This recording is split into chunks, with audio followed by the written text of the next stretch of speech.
The aroma of grilled food drifted across the backyard as laughter bounced from one picnic table to another. Cindy had barely taken 2 bites of her burger when her cousin leaned over with an innocent smile. "So, Cindy, any plans to finally buy a house?" Before she could answer, Vanessa let out a loud, theatrical laugh.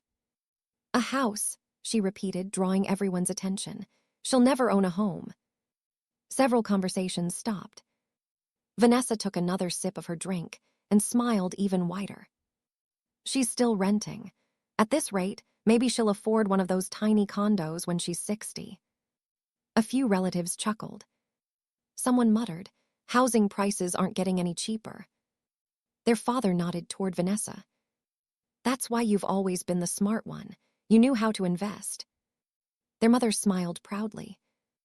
Vanessa has always understood success.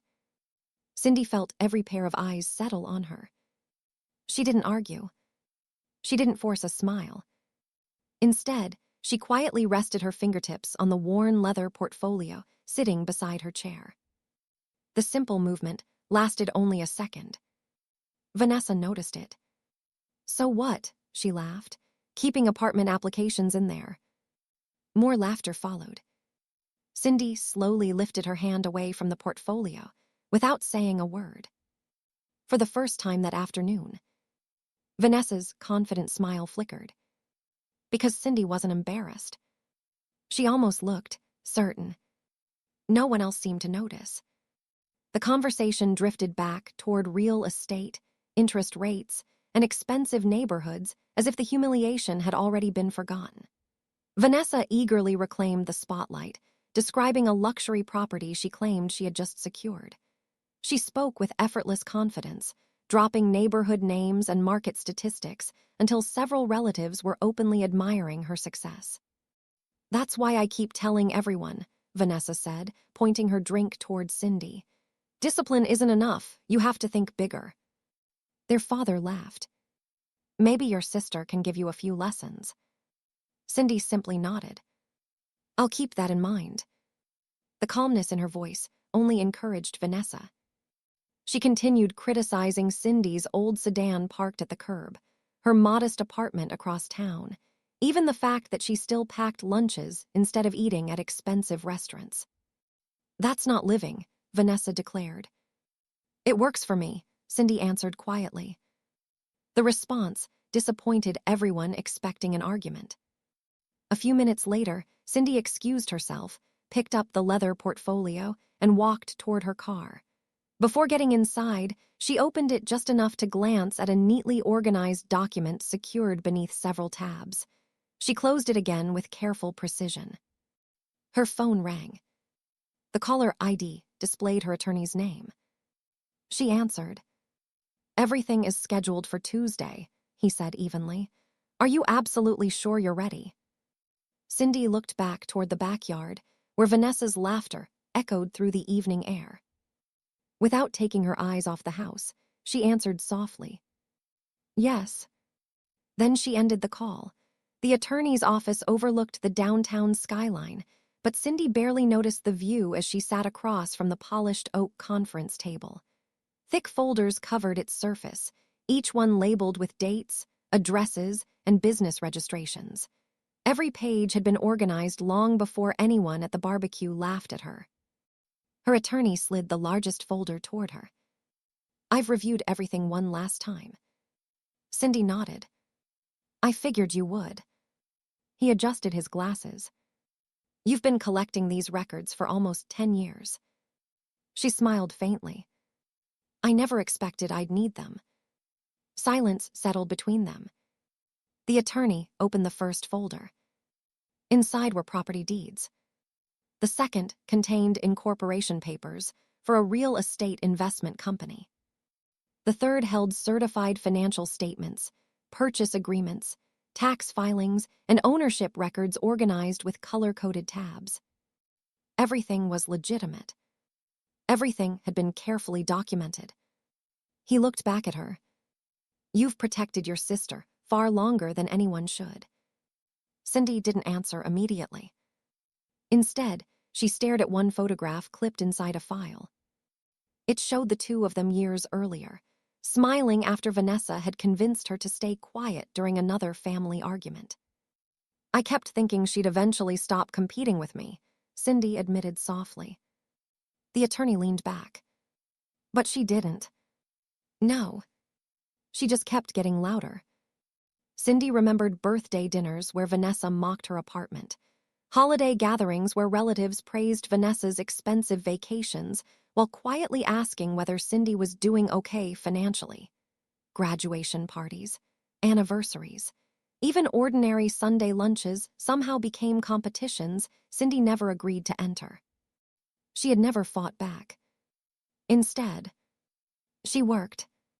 While Vanessa upgraded luxury SUVs every few years, Cindy drove the same dependable sedan until it was nearly a decade old.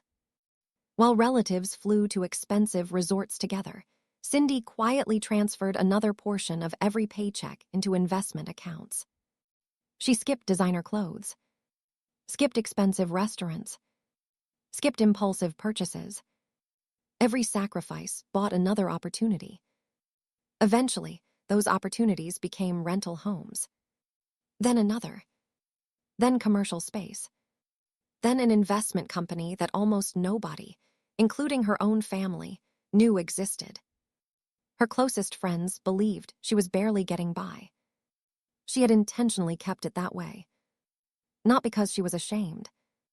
Because peace had always seemed cheaper than proving herself. The attorney broke the silence. I need to ask you one final question. She looked up. Are you trying to destroy Vanessa? Cindy answered without hesitation. No. He waited. I'm just done protecting someone who builds herself up by tearing me down. He slowly nodded. That's an important difference. He reached across the table and placed several signature pages in front of her. These notices authorize the release of verified ownership records, financial disclosures requested by the lenders, and certified documentation already required under existing reviews. So nothing here starts an investigation. No.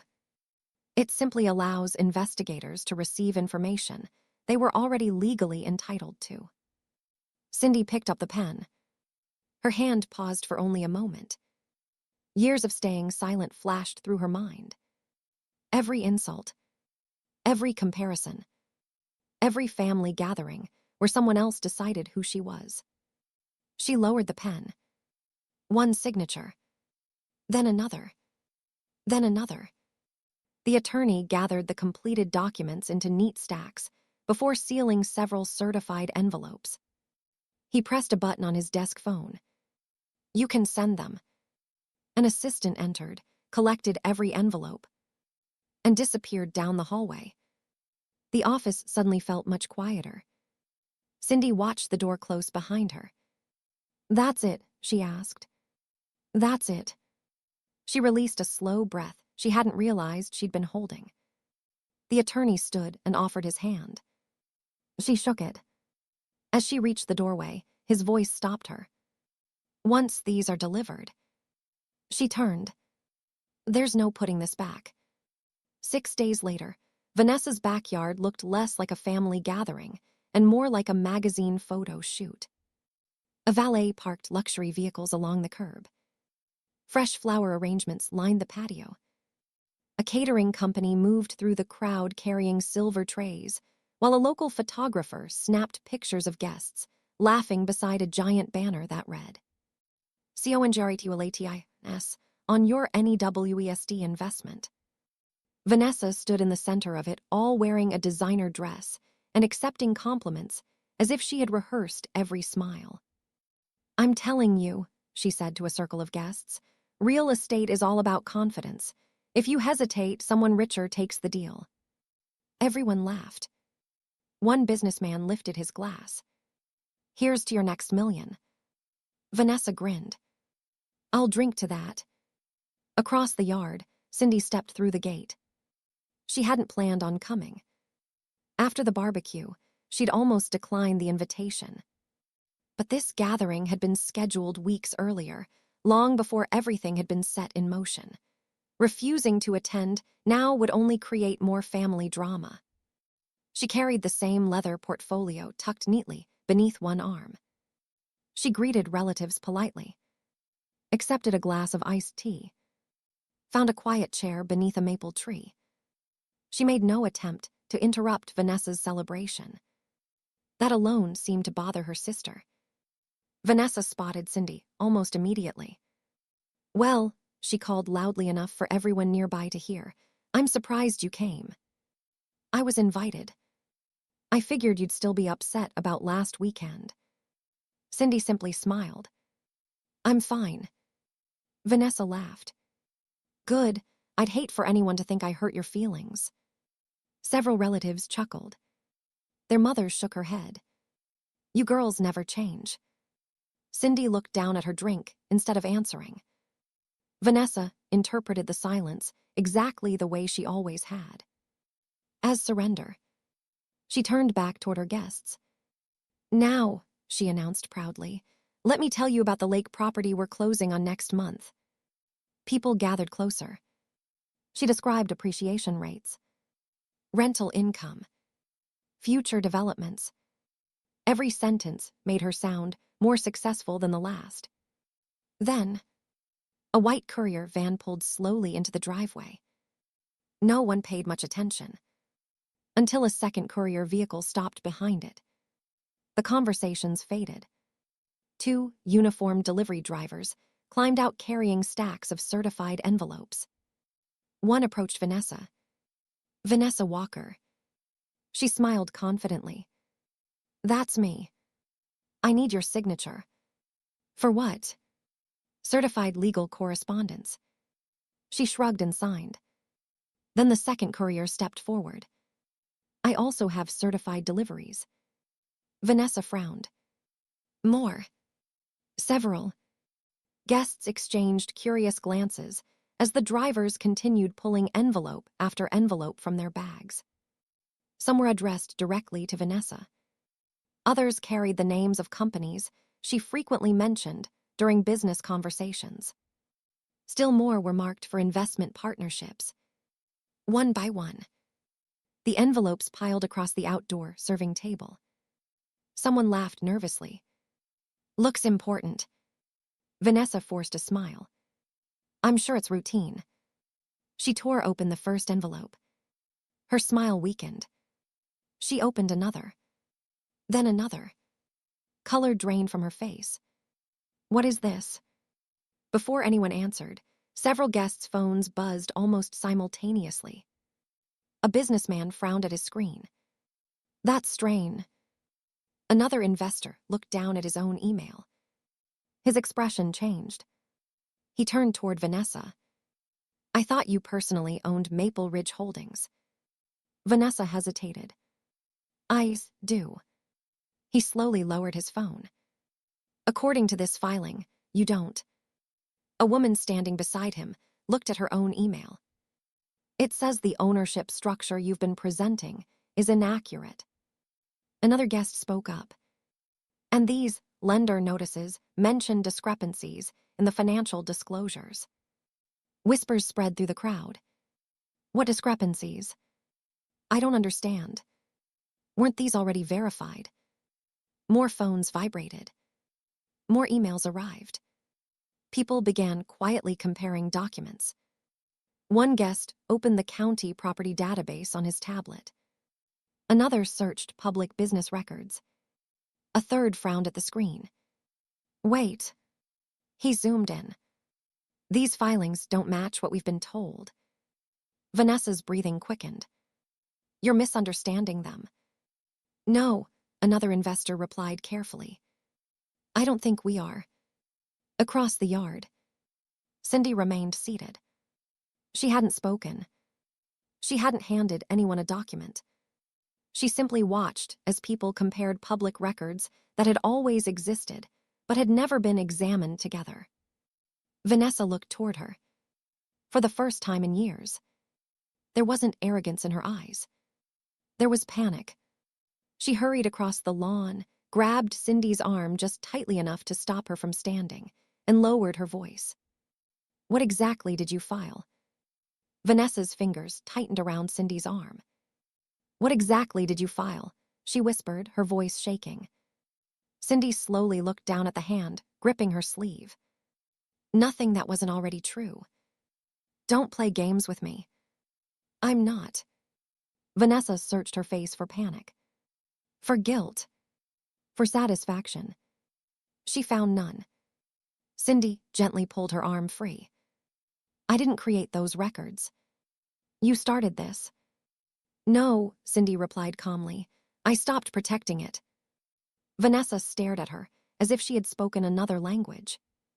Around them, conversations had splintered into small, anxious groups. One investor stepped away to answer his phone. Another quietly walked toward the driveway while reading through a stack of printed documents. Across the patio, two accountants compared figures on a laptop. "This doesn't reconcile," one of them muttered. "It can't. It has to." Their voices grew quieter. The celebration no longer sounded like a celebration. It sounded like an audit. The following morning, the first phone call arrived before 8. Then another. Then another. Banks requested additional documentation. Private lenders temporarily froze pending approvals. Investment partners postponed meetings. Accountants requested supporting records for transactions that had previously been accepted at face value. By lunchtime, several attorneys representing different firms had contacted Vanessa requesting clarification. Not accusations. Clarification. But clarification was exactly what she could no longer provide. Because every answer led to another contradiction. Meanwhile, Cindy returned to work as though nothing unusual had happened. She unlocked the door to her office, reviewed lease renewals for 3 rental properties, approved maintenance requests, met with a contractor renovating another commercial unit. Her assistant noticed the endless phone vibrations on Cindy's desk. "You aren't answering those." Cindy glanced at the screen. 23 missed calls. Everyone from family. She quietly turned the phone face down. Not yet. By evening, the calls became impossible to ignore. Her father appeared outside her office. He didn't ask how she was. He didn't apologize for the barbecue. He stepped inside and shut the door. "What have you done?" Cindy calmly looked up from her paperwork. "I signed documents I should have signed years ago." "You embarrassed your sister." "No. I embarrassed no one." His jaw tightened. "The whole family is talking. They're talking about facts. They're talking because you let this happen." Cindy slowly closed the folder she had been reviewing. "Dad, I didn't make anyone lie." He opened his mouth. Nothing came out. For a brief moment, the confident father who always defended Vanessa looked unsure. Then frustration returned. "You need to fix this." "Fix what?" "Our family. Our reputation. Vanessa's business." Cindy met his eyes without raising her voice. "I spent years fixing problems that weren't mine." He stepped closer. "She's your sister. And I was your daughter." Silence filled the office. He looked away first. Without another word, he turned and walked out. The next morning, their mother called, then left 3 voicemails. Each sounded more desperate than the last. "Cindy, please. You know your sister isn't handling this well. Can't you explain that it was all a misunderstanding?" Cindy listened to every message, then deleted them. Not out of anger. Out of acceptance. For years, every family problem had somehow become her responsibility. She finally understood something. Silence had protected everyone except herself. By the end of the week, more consequences surfaced. 2 investment groups formally suspended negotiations with Vanessa. A lender requested complete financial verification before extending any additional credit. Several business acquaintances quietly stopped returning her calls. No dramatic announcements. No public accusations. Just doors quietly closing. One by one. Exactly as trust disappears. That Friday afternoon, Cindy met her attorney again. He placed one final report on the conference table. The reviews are finished. She opened the folder. Every page confirmed what public records had already shown. No fabricated evidence. No hidden manipulation. Just verified ownership records, financial filings, and legal documents organized into a timeline no one could ignore anymore. She closed the report. So, it's over. The attorney gave a small nod. Before Cindy could respond, her phone rang. She looked at the screen. It was him calling from his direct office line, even though he was sitting across the table. She answered anyway. His voice came through calmly. They finished reviewing every property record. He paused. It's over. The attorney ended the call, but Cindy remained seated for another moment, staring at the closed folder in front of her. Nearly 10 years of contracts. Purchase agreements. Tax records. Business registrations. Property deeds. Everything had been there all along. Not hidden. Simply private. She ran her fingertips across the edge of the leather portfolio, the same one she had quietly touched while her sister laughed at her during the barbecue. Back then, everyone had assumed it contained unpaid bills or apartment paperwork. No one had imagined it held the proof that would eventually speak louder than any argument ever could. Her attorney smiled gently. You handled this exactly the way you said you would. I almost didn't. I know. She looked toward the office window. I kept asking myself whether staying quiet one more time would make everything easier. And it would have made it easier for everyone except me. He nodded. That's usually how these situations work. Across town, Vanessa sat alone inside what had once been her busy office. The silence felt unfamiliar. Only a week earlier, clients had been walking through the door asking for advice. Business partners had invited her to exclusive investment meetings. Family members proudly repeated every success story she told. Now, her phone barely rang. When it did, the conversations lasted only minutes. We're suspending discussions until everything is clarified. We've decided to move in another direction. Our legal department recommends waiting. No one called her a fraud. No one shouted. The confidence people once placed in her simply disappeared. Trust rarely collapses with a single explosion. More often, it quietly walks away. That Sunday, the Walker family gathered again. Not for a celebration. Not for another barbecue. Just dinner. The atmosphere felt completely different. Nobody bragged about real estate. Nobody compared incomes. Nobody asked who drove the nicest car. Conversation stayed unusually careful. Their father finally cleared his throat. Cindy. She looked up. I owe you an apology. The room became perfectly still. I spent years believing appearances instead of paying attention to character. He swallowed hard. When Vanessa spoke, I listened. When you stayed quiet, I assumed you had nothing to say. Cindy didn't answer immediately. She had imagined this moment countless times. In those fantasies, she delivered the perfect speech. She listed every insult, every humiliation, every time her accomplishments had been ignored. But sitting there now, none of that seemed necessary. I wanted a family, she said quietly. Not a competition. Their father lowered his eyes. I'm sorry. Their mother wiped tears from her face. I should have stopped comparing you girls years ago. You should have, Cindy answered honestly. No anger.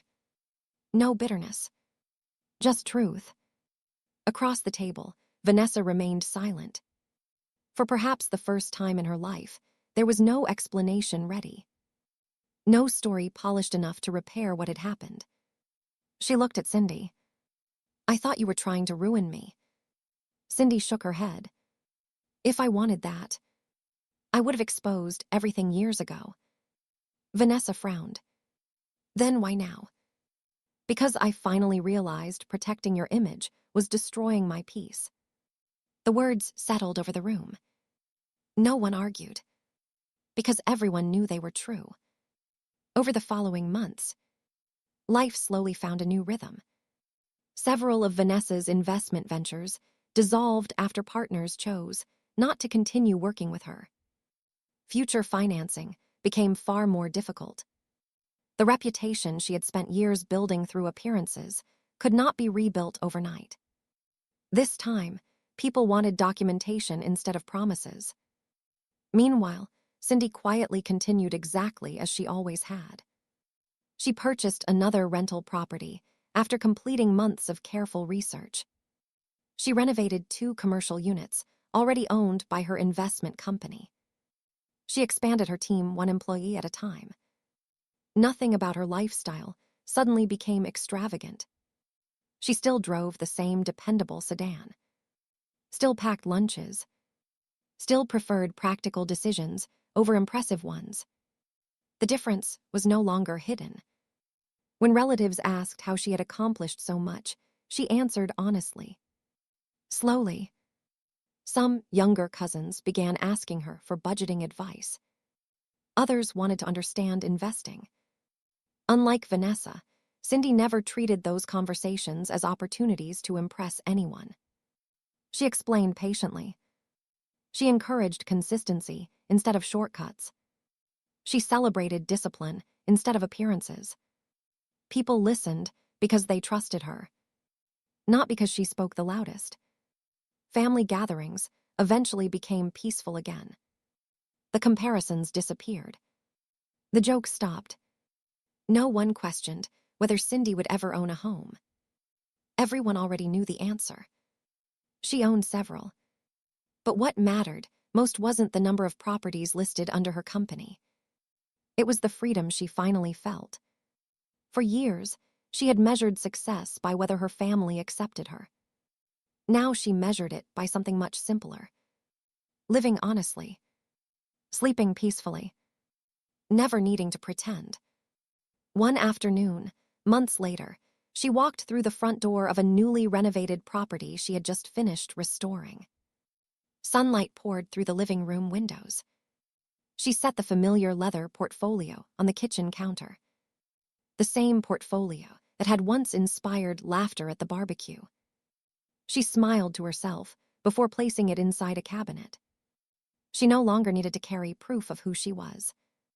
Her life spoke for her.